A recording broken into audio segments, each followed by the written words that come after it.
Chuck Rebordy, who is a risk and behavioral expert. Thank you for being here, Shweta. Are people like those doctors and the nurses who have been more exposed to the virus than the average person, per se, more likely to show serious symptoms if they contract the virus?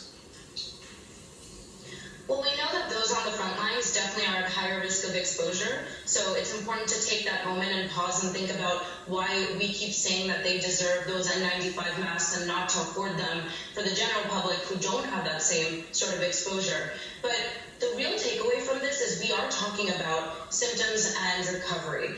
And the idea that this virus just emerged 3.5 months ago, we named it in real time. The world heard this go from an epidemic to a pandemic. And now just 3.5 months in, we're talking about recovery and what it means or how we define recovery from COVID-19. And so that's a positive. We see infection rates going up, we see fatalities going up, but we also see recovery going up. And we have to remember that this is the class of viruses that also cause the common cold. And in the case of the common cold, when symptoms disappear, you've recovered from it. We more or less agree with that. In the case of another virus, like let's say HIV, that causes AIDS, that virus, even if you can no longer detect the virus in the blood, we wouldn't say widespread that you've recovered from HIV.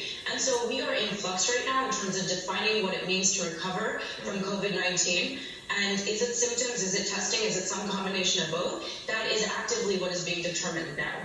So let's talk about those numbers about recovery. Johns Hopkins University cites almost 10,000 in the U.S. and more than 200,000 worldwide. So when we're talking about recovery, do we know yet whether somebody can catch the virus again, whether they're still contagious after showing no signs and feeling better? Sure, and so this again is changing from region to region. In East Asia, it's a lot more stringent.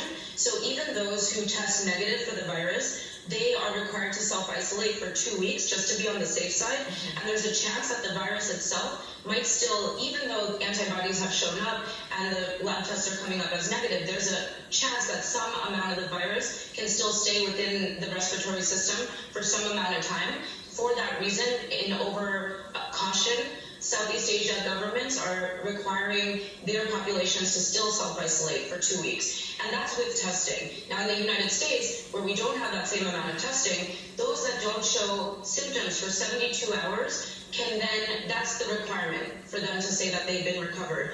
And then if testing is available, then you need to test negative within twice within 24 hours or with a 24-hour delay between tests. And so there's different definitions about recovery. Those tests that show up positive even after the patient is supposedly recovered are either due to false positives from the beginning, so that first test was incorrect, the test might be faulty, or there's a chance again that this virus might still persist even though recovery is in progress. And so that again is something that we as a community are still trying to really identify and figure out, and we'll have a lot more information soon. Shweta, Chuck Rebordy breaking down some of that new information about recovery. Thank you.